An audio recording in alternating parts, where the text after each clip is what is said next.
First thing is, Dr. Hulan, as she mentioned, if you're just joining us, please don't forget to be awesome. I know that you already are, but she asked that you please sign in through the SARIC sign-in sheet. That way you get credit, and then SARIC can keep up with how many people they are providing a service to each year.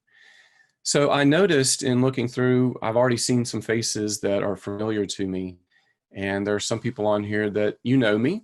But there's also some on here that I don't know, and so I like to do a little bit of an introduction. I know we're limited on time today, but at least give you a little bit of an introduction about me. So starting off, I'd like to start with my family. This is my wife, Lori, and our 4 children. And the oldest is Brittany. She is a senior at Mississippi State this year, and unfortunately, she will not get to walk across that stage May 1st, and so she's pretty distraught about that. But the university has ensured us that the parents and the children are not going to miss out on that tradition. And so at some point in the future, they're going to give us a chance to go up to Starkville, and she'll get to walk across that stage. But in the meantime, she's home finishing up her studies here. Next is our son, Alex, and he is finishing up a program in aviation mechanics, and he is currently working in the aviation field right now and loving it.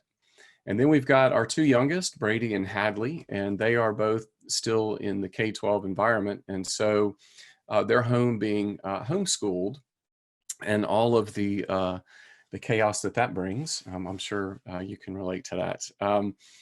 So my wife also works in an elementary school, so fortunately she's here with me to kind of help rein those 2 in and keep them on task. And just a quick little side note, I don't know if you can see it, but right here in the back is my brother. He is photobombing us. He's got on his glasses and a beard. He kind of looks like Captain Caveman. And if you're old enough to remember who Captain Caveman is, then let me just say to you, wow. How much have we seen change in our lifetime? It's pretty crazy. Thinking about the kinds of technology that we have today is the science fiction stuff when we were kids. The only big disappointment I would say for me is that there's no flying cars, right? I remember 5th grade writing down what the world would look like in 2020. Everybody had a flying car like the Jetsons. So we've fallen a little bit short of that mark, but short of that, I think the technology that we have today is pretty awesome. Next up is my buddy. This is my buddy Fang, and Fang just turned 4 years old.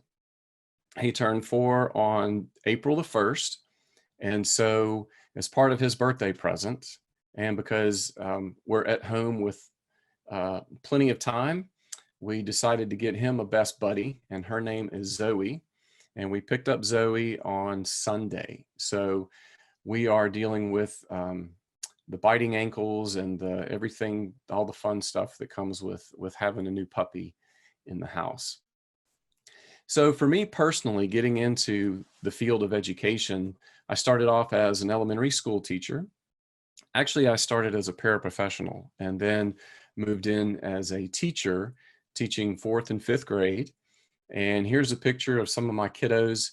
And some of you on here may recognize some of these kids. These kids are all grown up now. They're either in college or in the military or off doing something awesome. But after being a classroom teacher for a number of years, I went back and got my doctorate. And last fall, joined the faculty at South Alabama. So there's the official handshake with Southpaw there. And it's not official until you shake hands with Southpaw, by the way. I just made that up. But anyway, I'm happy to be there. It turns out I actually got my undergrad from South, so it's kind of nice to be back over there. And let's take a look. Let's go ahead and jump into this. I've told Dr. Hulan to help rein me in if necessary, because those of you that know me, it's going to be no shock that I like to talk. And the fact that I've not had many people to talk to recently, I'm pretty stoked to have you on with me right now. Looks like we've got 106 people on right now. It's pretty awesome. So I'll try to avoid the stories because I know I only have an hour. So Dr. Hulan's going to keep me on track if I get sidetracked. But I thought what we would do today, I wanted to approach the topics from the perspective of questions. So the first question that I'd like to address with you today is, let's just get a baseline definition. What do we mean when we're talking about a screencast? And then the next thing is thinking about why you would want to create one. What are some reasons that this might be relevant for you today? And then going into what are the tools, and this is really the meat of it. What tools are available for you? And I'm going to be looking at things that you have access to today that are free, that you can jump right in and begin doing things with. Next is, what are some things that you should consider when you are creating a screencast? Next point is, are there any other tips? And absolutely, I have some tips for you on how to make some good screencasts. Right? And then thinking about, after you've created this awesome screencast, what are you going to do with it? So hopefully we'll have the time and I can go through with you a few platforms to think about that would be ways that you could share out your screencast with students or parents or employees or clients, anything. This doesn't just apply to education. This applies for anything. This could be for your church members, whatever you need. And then I'm going to put in some time for a Q&A. And as Dr. Hulan said, she will be monitoring the chat board along the way. And if you have a question that is very timely as I'm in the middle of talking, Dr. Hulan knows that she has my permission to jump right in and pose that question. And otherwise, we'll have some time at the end where you can ask some questions as well. All right, so let's go ahead and start looking at what we mean by screencast. And this is the definition from Wikipedia. And so basically, all it is you've got a piece of software on your computer that's going to record whatever it is you're doing on your computer. It's going to capture that and turn it into a video. Regardless of what website you have open or what software program you have open, whatever it is you're doing on your computer, it's capturing that is a video. And then most of them are going to have a narration. So you have a microphone, you're either your internal mic or an external mic. We'll talk about that a little bit more in a little bit. But you're doing some kind of narration for us. And so we've got a combination of the video being captured of what you're doing on your screen along with some audio. So I wanted to give you just a couple of examples of what I'm talking about. And these are very standard. These are the kinds you've seen all the time. Khan Academy, I'm sure you've seen some of these, but Sal Khan uses this software that records what he's saying and what he's writing. Perimeter and area. Perimeter, and I'll do perimeter here on the left, and I'll do area here on the right. And you're probably pretty familiar with these concepts. So if you've seen a Khan Academy video, you know what I'm talking about, where it's capturing what he writes and then he can talk. The typical type of screencast that you'll see would be something like this, where this guy has just pulled up a piece of software on his computer, although he does have some awesome graphics at the beginning. I'm a little jealous of that, to tell you the truth. But it's really just whatever he's got on his screen, and in this case, it's the Audacity software. And then he's talking us through. He's going to show us some things about the Audacity software. So these are the kinds of screencast videos that you can make, and the kinds of videos that people are used to seeing. So I was thinking about what would be some reasons why you would want to create a screencast video. And so these are some of the ideas that I had. Obviously, you want to present some information. And it could be that you're taking us through a PowerPoint presentation, kind of like I'm doing right now. If I was screencasting this with, actually, technically we are, because Dr. Hulan is recording the Zoom session. And so in a roundabout way, we actually are screencasting this right now. But that's a great way to share out your presentations.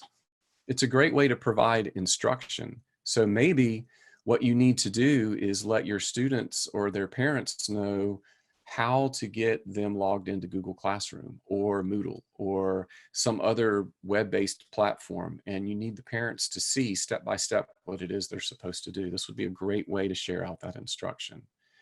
You could also show examples. And so like Sal Khan was doing, if you're a math teacher, You could write math examples and you could screen capture that. And we'll look at one platform. There's a lot out there, but we're going to look at one that's a whiteboard app that you might want to use. Okay, there's also tutorials. And I talked about that a little bit with instructions on how to get somewhere, but the tutorial could be about anything. Anything that you can do and demonstrate on your computer, you can capture that and walk us through it. So I was wondering for you guys, and I know there's a lot of people on here, but if you have an idea, something that I didn't say, you can just turn your mic on and say, what would be something else you might create a screencast for?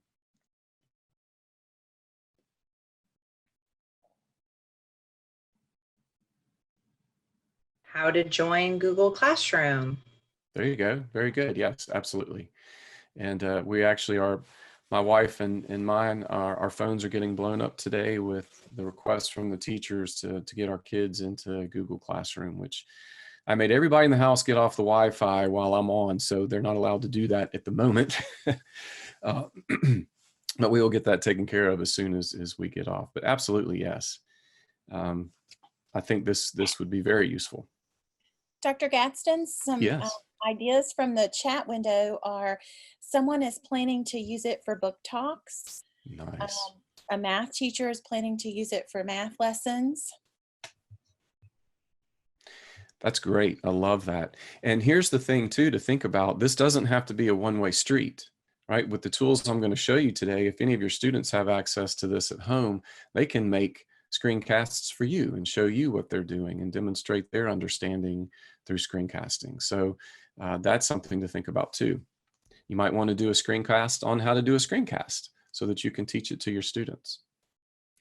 Okay, so before we move on, I do have a question for you, and Dr. Hulan, I believe, has put together a poll question that she's going to share out. Oh, here it is. So I'm curious to know, how many of you will be using a PC, a Windows laptop or desktop, a Mac computer, or have access to both? And if you wouldn't mind answering that for me, this will help me a little bit as we move forward. While everyone is answering that, Dr. Gaston, I'll share some of the ideas from the chat window. Some people are going to use screencasting for ebooks. One teacher is definitely going to use screencasting for a phonics lesson, for book studies and annotations, for art lessons. These are great. Absolutely, yes. I love that. I love that we've already got so many ideas coming into this. So this is going to be great. Okay, it's looking based on the poll results that the majority of people are using a PC. We do have some with a Mac, and we do have some with both. So moving forward, let me talk for just a second about what we're going to look at today, and then we'll jump right into it. So the first one we're going to look at is a free program that you can download called Screencast-O-Matic. And we're going to spend the majority of our time exploring that one in particular because you can download it and put it on a PC or a Mac. It is free. There is a paid version that you can get that opens up some more of the tools, but we're going to see that just the free version is going to give us a lot to work with. So then we'll spend a little bit of time on QuickTime Player, which is something you may be familiar with. It's something you can download off the internet if you need to watch a movie that was created using a Mac and you don't have a Mac. But on the Mac, QuickTime Player actually has a screencasting feature on it. So we won't spend a lot of time on that because not many of you have the Mac, but I do want to show that to those of you that have it, or some of you may have one down the line, or you may have students that have access to a MacBook. The last one we're going to look at is actually PowerPoint. If you have PowerPoint loaded on your machine, I know PowerPoint's not free, but for a lot of us, our places of business provide a subscription to the Office 365, or maybe it came with your computer and you've got the Office products on there. But if you have PowerPoint, you have access to a screencasting tool. Unfortunately, if you have PowerPoint on your Mac, that tool is not available on the Mac version of PowerPoint. But for the PCs, it is. And so I'm going to show you how you can use that. And it's not tricky, but there's a little extra step to do if you're just wanting to use the tool just to capture a screencast and not have it be something that you put into PowerPoint. So we'll go over that one as well.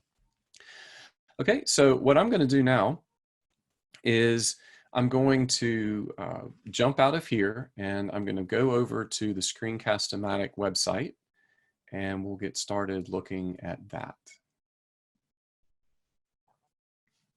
Okay. And if you would like to follow along with me, I don't know if I have to close this out or not. I'm going to close that in case that's what you're looking at there. Okay. Oops. Pull it back up. Okay, so here we are at the Screencast-O-Matic website. If you would like to go to it, screencast-o-matic.com.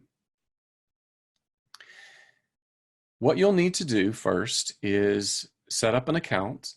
And one of the things I like about so many of these platforms today is if you have a Microsoft account or a Google account, you can automatically get in using those.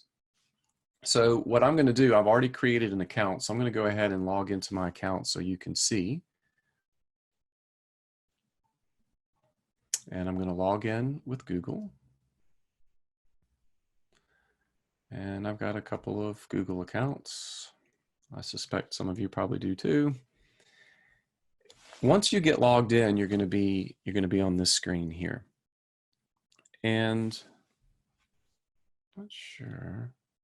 Is everybody seeing the poll results that are still popping up on the screen? No? Dr. Hulan, is that? Oh, maybe it's because I didn't vote. Okay, it must be gone then. It's just still up. I apologize. I'm actually logged in on 2 computers because I'm a complete dork. And I had to do this to have things set up the way that we needed it today. Okay, so here's what I want to tell you about this Screencast-O-Matic. If you're on the page that I'm on, and if not, just follow along with what I'm doing. Once I've created my account, if I went ahead and clicked Start Recorder right now, it would start running the screencasting software. And it does it from the web. Okay. If you want to use it that way, you'll have to always be logged into the Screencast-O-Matic website before you launch the recorder. The other option is over here where it says download install. If you download that install, then you'll have the whole program installed on your machine, and you won't even have to be on the internet at all if you want to use it. So I would recommend, it just depends on what you need to use this for. If you primarily are going to be using it when you're on the web and you don't want to download it onto your machine, then just use the Start Recorder. Just remember you have to be logged in order to access it. If you think that you might want to use it beyond that, then go ahead and download the installer. It's not big. It's not a big program. So that may be the thing that you want to do. There's one other option that I want to show you just real quick before we move on and jump into the program. If you use Google Chrome as your web browser, you can install the Chrome extension for Screencast-O-Matic onto your Chrome browser. So the way that you would do that, let me pop over to this other tab, is go to the Chrome Web Store. You can do a Google search for Chrome extensions or Chrome Web Store. You can see the address right there. It's chrome.google.com. And do a search for the Screencast-O-Matic launcher. You can choose to load it onto your Google Chrome browser, and then it becomes a little icon. And if you look up here on mine, it's the little blue circle right here. So I can automatically launch the web-based version of the recorder by using that on my Chrome as a Chrome extension. Now again, I can only access that if I'm on the web. So if I'm let's say I'm in a Word document on my computer, I'm not on the internet, and I want to launch the screencast recorder, I need to have it downloaded on my machine in order to access it. Okay, so I'm going to go ahead and launch the recorder so that we can take a look and see what it looks like if we're using it.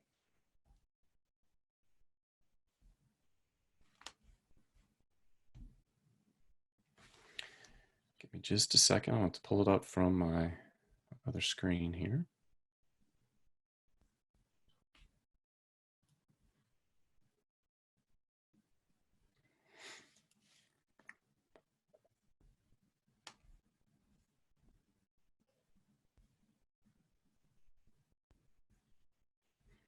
Okay, so the first thing that it's asking me is, and this will happen every time you launch it, this is the version that's downloaded, and it'll ask me this every time. So what I have is a free launch. I'm choosing the free launch recorder.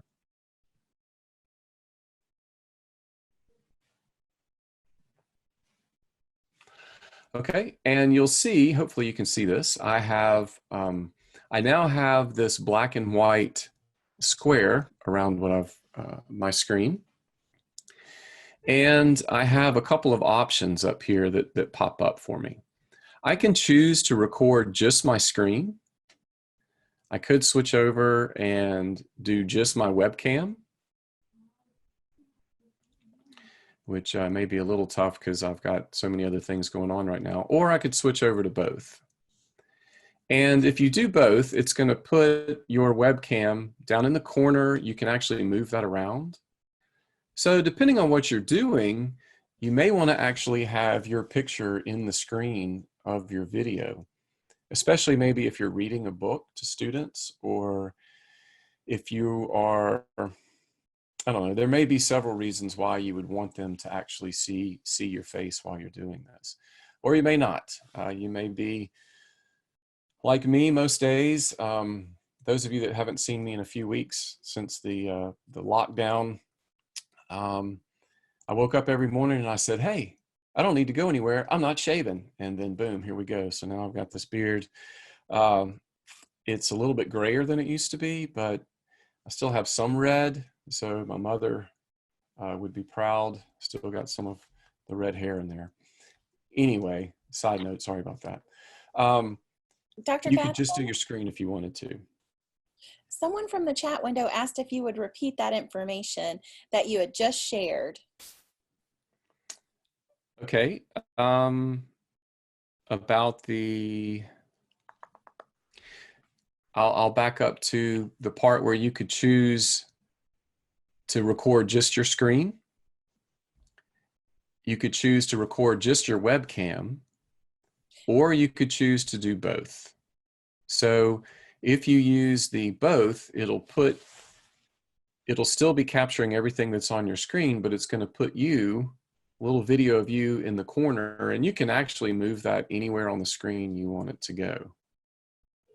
Right?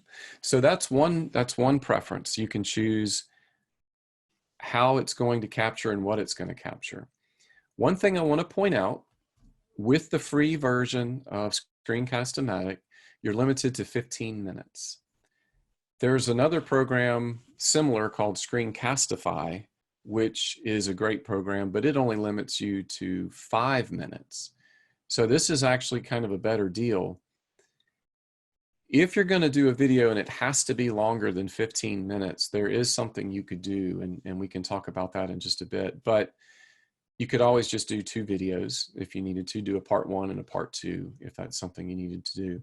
If it needed to be a continuous lecture or presentation, we can talk about how you can fix that in just a few minutes. You can choose the size. So if I click on here, you'll notice that the black and white rectangle going around my screen does not cover the whole screen. If I wanted to film full screen, I could choose that. But by not choosing that, I'm actually able to drag and resize the area that it's going to record. So anything that's on the outside of this black and white rectangle is not going to be included in my recording. If I need everything on the screen included, then I would want to go in and choose full screen. Okay. The next is the narration, and you want to make sure that you're using a microphone. It could be the internal microphone that's built in on your computer, or it could be an external one, and we'll talk about that a little bit more in just a minute. But you do need to make sure that as you talk, you see the green level bars moving. If you're talking and you do not see any movement on that green bar, it means that your microphone is not on, or there's something else going on and you need to check into that before you start recording. You'd hate to make a whole recording and then at the end realize there was no audio. That's, I'm not going to say I've ever done that before, but I can imagine that it would be a little annoying. The last thing I want to show you here, it says computer audio. Now what that is if in the middle of your presentation or your screencast, you wanted to show a video that was on your computer and you hit play and it starts to play. You're already recording your voice. You have a microphone picking up the sound in the room. If the sound from the video is coming through the speakers on your computer, it's also going to get picked up by the microphone.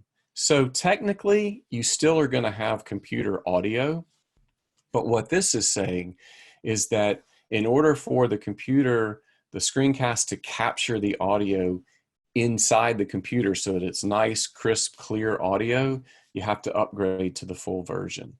But for most of what we're using this for, you probably don't need to worry about that. The upgrade is not terribly expensive. You can check into that if you want to, but for most of our purposes, we don't really need to capture the computer audio. And even if we do, it's going to get picked up with our microphone. It's going to sound a little distant because the sound coming through the speakers and then being picked up by the microphone makes it sound a little far off, but it shouldn't be too bad. Okay, so we've looked at our preferences. And the next thing is we're ready to go. So I'm going to close that out and I'm going to hit record. So I hit record and it gives me the countdown, which is nice. So now I'm actually recording and you can see the rectangle, if you can see it on, yeah, you can see it on my screen. The rectangle has changed from black and white to red and white. That is a visual indicator for you that you are now recording. I also have down here the pause button, and it's counting down my 15 minutes that I have for my recording. Anything that I do on my computer in this area right here is being recorded in my screencast. So let's see, maybe I could pull up, could go in here. Well, this is my presentation. So I'm recording, but I'm going to do a couple of clicks here so that we can see a few things that are going on. All right, so I've moved my mouse around. There is one thing I want to point out to you, and maybe I know we have some tech gurus in our group today, but there is a feature that's supposed to be present in the free version of Screencast-O-Matic that allows you to zoom. So if there was something on your screen that you really wanted to highlight, you're supposed to be able to hit a couple of keys and it zooms in on that. And I know you've probably seen that in some of the screencast recordings that you've seen before. I can't get the feature to work. I don't know if it's because I'm trying to do it on a Mac. I don't know if there's something else going on, but I watched all the tutorials on it and did exactly what it said I should do. It's supposed to be on the free version, but I never saw it. So with that said, if you feel like playing around with the zoom feature on it, Screencast-O-Matic has some tutorials for you on their website that you can check out. So here's what I'm going to do now. I'm going to pause my video. And now I can go back, and it now has a play button on there. I can go back and play it. Nice. So now I'm actually recording, and you can see the rectangle. If you can see it on, yeah, you can see it on my screen. The rectangle has changed from black and white to red and white. That is a visual indicator for you that you are now recording. I also have down here the pause button, and it's counting down my 15 minutes that I have for my recording. anything that I do on my computer. Okay, I wanted to get the video to that point so that you could see this particular feature. You'll notice that the cursor is outlined in a yellow circle. I really like this. This helps your viewer stay focused on what it is you want them to focus on. So that's a pretty neat feature of the Screencast-O-Matic software, is that it automatically puts that little mark around your cursor. I do want to caution you though, you need to become aware of how you use your cursor when you're presenting. It may not be something that you notice at first, but once you start making these, if you're somebody that loves to move the cursor around kind of to help you think, like say for example, here's my cursor here. If I'm trying to talk to you and I'm thinking of something to say and I'm doing this, just know that that's going to drive people crazy. And I'll even say that for those of us that are of the male persuasion, we're kind of hardwired to track movement. And so if you start spinning your cursor around on the screen, rest assured you have lost us, because now we are tracking game. That's just kind of a thing.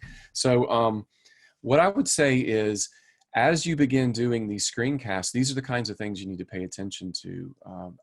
Do you move your cursor around a lot? If you do, then you need to practice not moving it so much and be purposeful in the way that you move your thing. Okay, so what I'm going to do now is I'm going to click on done. So I've watched the video and let's say I'm finished with it. I'm going to click done. What do I want to do with it? I have a couple of options. I can save or I can edit. So I'm going to go into the editing feature as I want to show this to you. Dr. Gaston, we have a few questions from the chat window. Absolutely. While we're getting to that next screen. Okay, so I think you're about to answer this question: where are the videos stored? And a follow-up question to that was, can they be posted to Google Classroom? And so I can answer the follow-up question: as long as you have a file or a link, and you could, if you have a file, you could upload it to Google Drive and post it to Google Classroom. But the first question, where are the videos stored, may be a question for you. Okay, yeah, we're actually going to talk about what to do with the video. So that's a great question, and it's definitely one that we're going to address as we move forward. And so I will have that for you in just a minute, if you don't mind waiting just a bit. So the first thing that happens, I'm trying to see if I can get this up here to share with you. Okay, the first thing that happens is, and this will happen every time it wants to ask, it's going to ask you if you want to upgrade. Okay, so I'm going to say no on this. With the free version, this is where some of the limitations come in with the free version, but the limitations really aren't that bad. What you're allowed to do as far as editing goes is you can trim stuff off the front of the video and you can trim stuff off the back of the video. So let's say that you hit the record button, it counted down for you, and then, I don't know, a kid came running in the room to tell you that they just got bit by your puppy. And you're still recording, and then they leave, problem solved, and then you begin, and you didn't hit stop and re-record. There may be sections in the front of your video that you need to get rid of. So all you have to do is drag this little bar and move it to where you want the video to begin. Same thing on the back end. Maybe you forgot to hit the pause button, so you finished and now you're just kind of looking around your screen trying to figure out what to do, and you don't want people to see that, so you're going to grab the end of your video and move it in to get rid of that. As far as the editing goes, that's all you can do. Trim off the front, trim off the back, and that's it. There is one other thing: you can add music, and that's pretty cool. But again, I would say, think about what the intent of the video is. Music may or may not be appropriate, just depends. But it does have some free music that you can download, and it will automatically install it into your video. One thing I will say is sometimes background music can be distracting. but this software does a pretty good job of keeping the level of the music a lot lower than the voice. And so it's very, very subtle. You can kind of hear it in the background, but depending on what you're doing, you may want to have some music in the background. But if it's strictly more for a presentation or a lecture, then that may not be something that you want.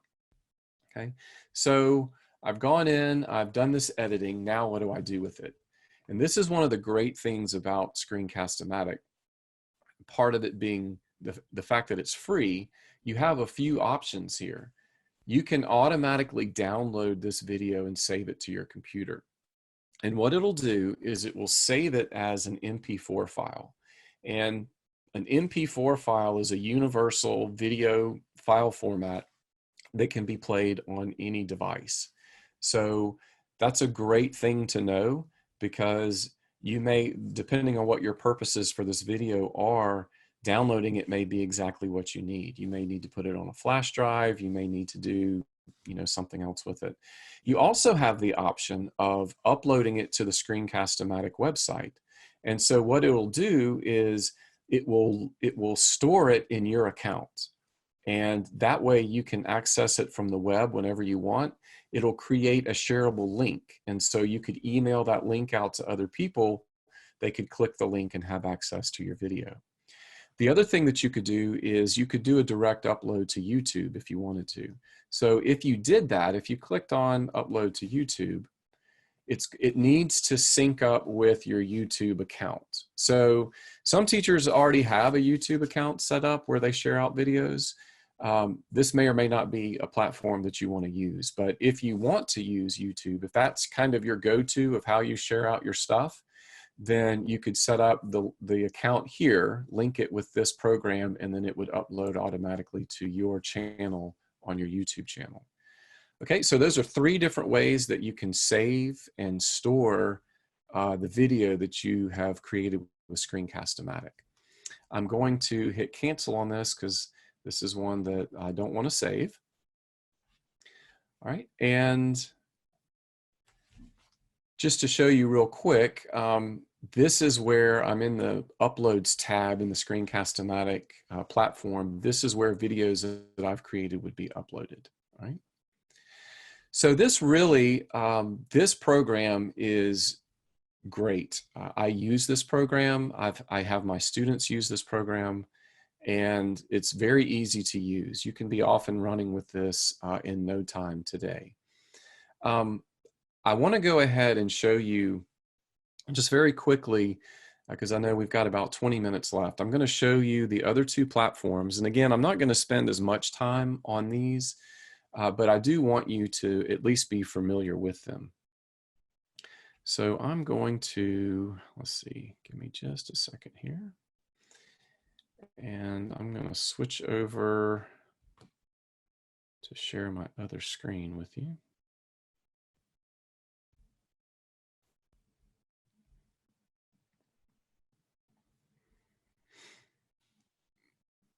While you're doing that, Dr. Gaston, we have a few questions that are coming in from the chat window.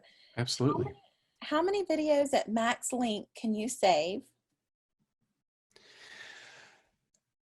I don't think that Screencast-O-Matic puts a limit on the number of videos that you can create.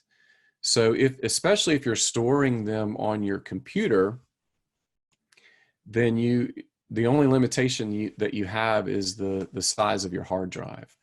If you're uploading them to your YouTube channel, then there's no limit. I don't know if the free version, I didn't look to see if there was a limit here for the number of uploads that you can have. There may be.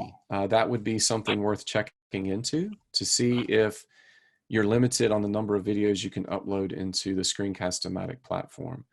But in terms of the number of videos that you can create for free, I don't believe there is a limit. The only limit that you have is the 15 minutes. So if you wanted to unlock that to create larger videos, then you would need to upgrade to the paid version. Great, thank you.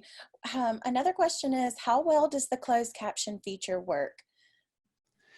That's a great question. I don't honestly know. I have not played with that yet, but I think that's a really important feature to play around with. That would be something that I would love to get some feedback from you guys after you've had a chance to use it, to let me know how you think that it works. I would be very interested to know that. Okay. All right. So if there's no other questions, I'm going to jump in just real quick on, you're looking at my desktop on my MacBook Air, and I'm going to go down to the launch. And you would find QuickTime Player here. Mine's where it says Other. So I'm clicking on Other, and then I go to QuickTime Player and open that up. QuickTime Player wants to know if I'm trying to open up a file. I'm just going to click Done because that's not what I'm using it for. I'm going to go up here to File, and under QuickTime Player I have some options. All these options are not available on the PC version of the QuickTime Player. I can make a movie, I can do just an audio recording, or I can do the screen recording. So I'm going to click on Screen Recording. And what it does is it pulls up a little window so that I can see my microphone and see whether or not it's working, and I can see the tabs moving in and out, so I know that it's picking up my audio. And I can click on the little arrow next to the record button, and I should get, maybe a little glitchy for me today since I've got an awful lot going on my computer. I can select the microphone, and so it's picked the microphone that I want. And when I'm ready, I can just hit the record button. And it tells me on here, I can either just click and it'll record full screen, or I could click and drag to record just the section that I want to. I click Start Recording, and just like the other program, I'm now recording what is in that space that's highlighted on my screen. So anything I do in here is going to be recorded. It's also picking up my voice. And with the QuickTime Player, I have to go up here to the very top, and there's a little button right here. This is to be able to turn it off. This is how I stop the recording. So I'm going to stop the recording there. And then it automatically pulls up the video, and I can go back and watch it. And again, it should pick up anything that I did on my screen, and it should have picked up my voice as well. So I'm going to go ahead and close that out because I know that we don't have a lot of Mac users on here. Let me go ahead and jump over to PowerPoint. And to do this, it's going to take just a second because I've got to switch from presenting or sharing my desktop on this machine. I've got to switch over to my other account to get onto my my son's PC laptop. So I'm going to stop sharing here, and I'm going to turn some things off here. So give me just a second.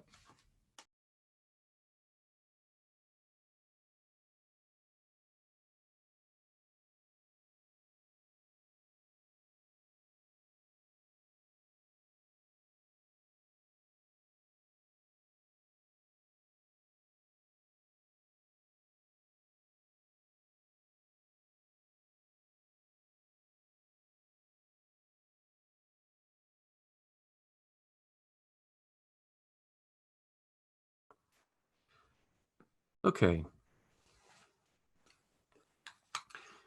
So, Margot, I can see you on your screen. Would you mind giving me a thumbs up if you can hear me? Okay, great. Thank you. Okay, so I'm here in PowerPoint, and I want to show you where this tool is. All you have to do in PowerPoint is open up. You can open up one that you're already working on, or you can open up a brand new one. And once you have PowerPoint open, go to the Insert tab.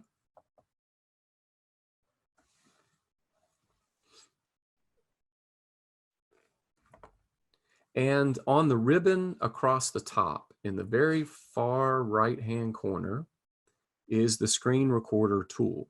Unfortunately for Mac users in using PowerPoint, that's the only feature in this ribbon that's not on there. And I really wish they would fix that. But for the rest of us, everybody using a PC, you can use the screen recorder. So let me show you what this looks like, because this is a little bit different than Screencast-O-Matic. When you click on this icon, it actually minimizes PowerPoint for you.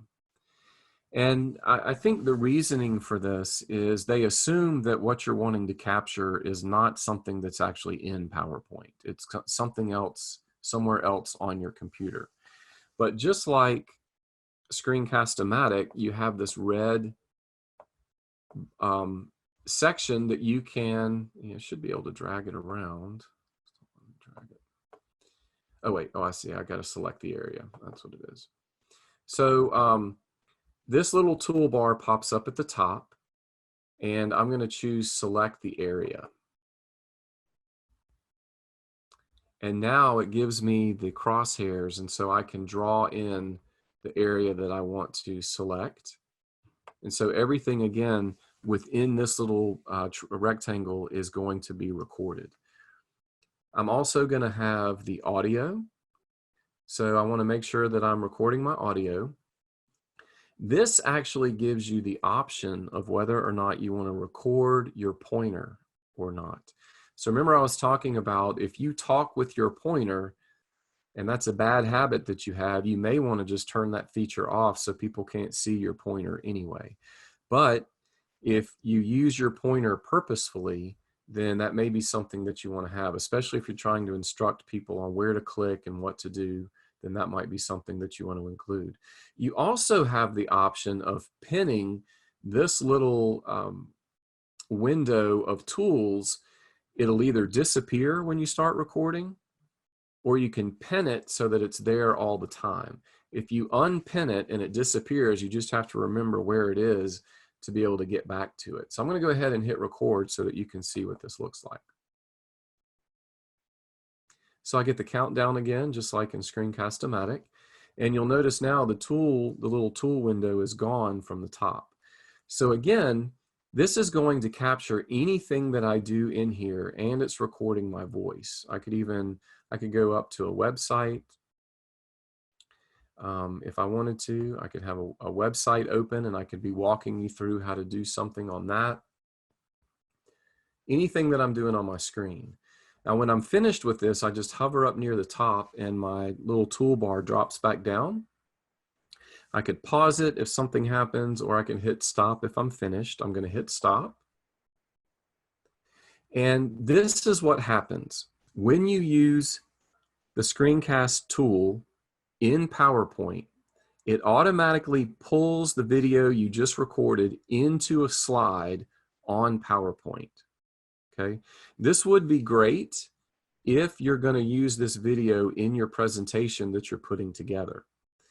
But if your intention is not to embed this into a PowerPoint video, and all you want to do is use the screen capturing tool in order to screencast, all you have to do is make sure you're on the video, right-click on it, and choose Save Media As. And if you click on that, it will bring it up where you can save it.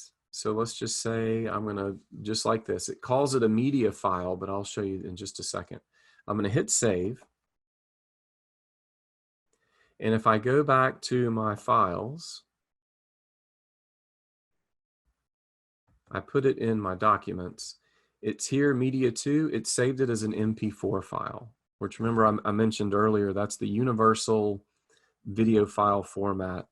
And so there you go. Now you have this video saved outside of PowerPoint, and you can do whatever you want to with it.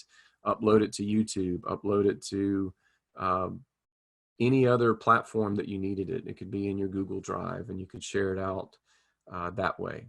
So that's just a quick, easy tool that a lot of you probably already have. If you're on a PC and you have PowerPoint, then you have the ability to do that.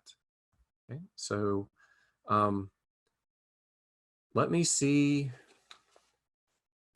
put my headphones on. Let me see if I have any questions from you about that feature with PowerPoint before I switch back over. Hi, I have a question. If you're making a PowerPoint and you add your slides as you record, will it save all of your slides as in one continuous video or no? There's, I'm getting some, let me take my headphones off. I'm getting some feedback. There is a way, there used to be a tool in PowerPoint that allowed you to do that, where you could create a video going from one screen to the next. And I'm not sure if that feature is still there anymore. Let's see.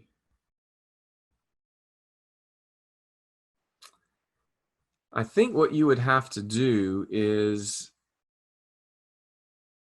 if I'm understanding your question correctly, if you wanted to screen capture several videos and place each one into a different slide and then go back into PowerPoint, you could create a screencast of your entire presentation, and it would be using,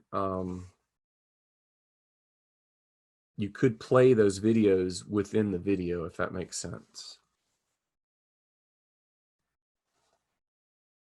Does that answer your question at all? Yes, sir. I think it does. Thanks. I appreciate it. Okay, sure.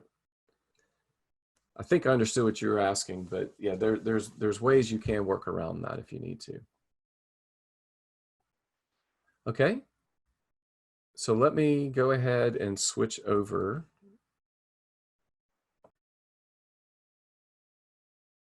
We had a question from the chat window, Dr. Gaston. Can I use Screencast or PowerPoint with my document camera?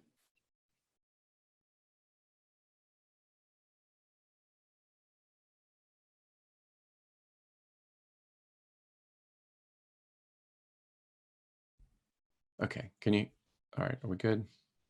Hear me? Your document camera is running through your computer.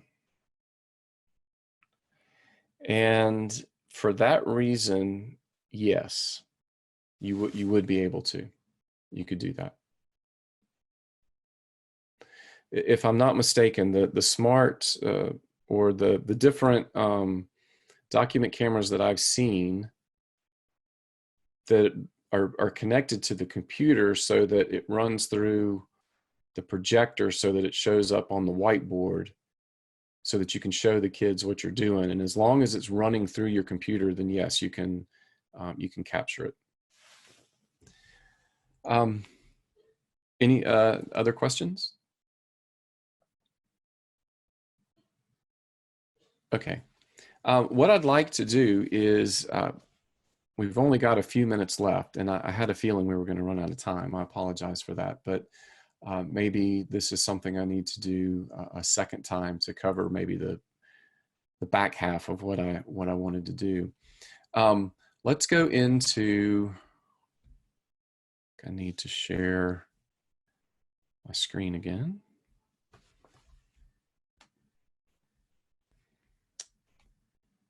Here.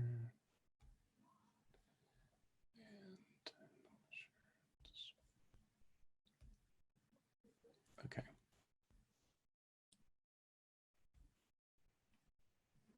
Okay. So just very quickly, some things to think about when you are creating a screencast. What is the purpose? So you want to make sure that if you're going to have somebody sit through a video that you're putting together, that the information is important and to the point, and maybe less rambling than what I tend to do. The length. We know a Screencast-O-Matic we're limited to 15 minutes, but also think about your audience. If you've got younger students that are going to be watching these videos, a 15-minute video may be too long. If you're trying to record a whole lecture, then maybe it needs to be longer, and that's something that we'll talk about in just a second. I would recommend you've got your content. Make sure that you know what it is that you want to discuss, and you go ahead and have it up and ready and prepared for your presentation. I mentioned the intonation of voice because if I had been talking to you like this the whole time, you probably would have been lulled to sleep by now, or you would have turned me off at some point, right? So you're going to think about the intonation of your voice, and as a way to maybe help keep your participants interested in the information. The other thing is the quality of the audio, and I want to share with you something. Audio is a big deal, and as consumers of video and audio, we are a lot more tolerant of bad video than we are bad audio. So some things to think about. I'm actually using a broadcast quality microphone that is connected to my laptop through a USB port, and that's how I am using my audio today for you. It's a good quality audio that comes from this mic, and I would recommend not necessarily one that's maybe this high end. I use it for other purposes, so it was worth the investment for me. But you may find that you really enjoy doing these, and it becomes a great way for you to reach your audience. And when classes get back and we're face-to-face again, you may want to do this as a way to flip your classroom, which I could do a whole nother session on flipping the classroom if that's something of interest. But investing maybe a little money in a nice external microphone can go a long way in the quality.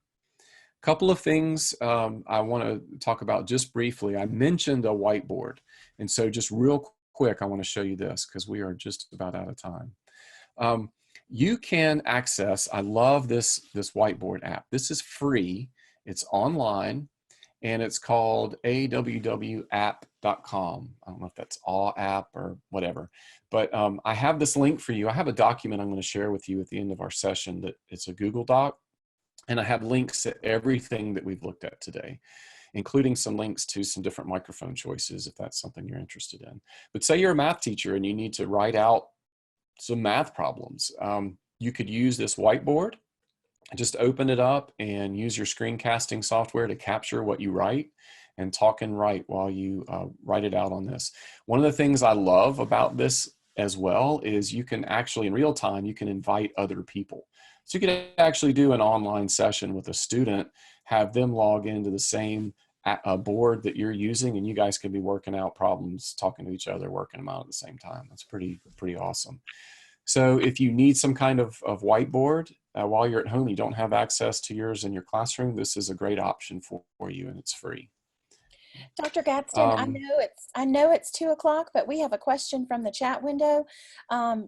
Please feel free. We understand if you need to go, but I know that other people might have this question too. Is there a way to avoid the PC picking up the tapping noise when you're recording on a whiteboard screen recording tool? The best way to avoid that is to get the microphone as far away from the keyboard as possible, and the way to do that is to get an external microphone. So you could even, I noticed somebody that logged in earlier today had the headset, so they had the headphones on and they had a microphone. That would be a great tool to use. That way you've got the mic right up next to your mouth. It's just picking up what you're saying, and it's less likely, if you can hear the tapping at all, it's going to be real quiet. So it's that built-in microphone on the computer that's right there on the keyboard. That's why it's picking up that so loudly. Okay, well, I think I need to do another session because there was a few more things that I wanted to talk to you about, but let me go ahead and share with you. This is, oops. The resource. If you would like to access the document that I have shared with you, you can go to this address to get it. And it has links to everything that we've looked at today, plus the things that we didn't look at. So the other thing I was going to talk about was sharing these videos out. And I know that we're out of time, but I so much appreciate all of you being here today. And I think in that document, I have my email address. Please contact me if you have any questions. And hopefully I'll get with Dr. Hulan, and if we need to do another session, I'm more than happy to do that as well.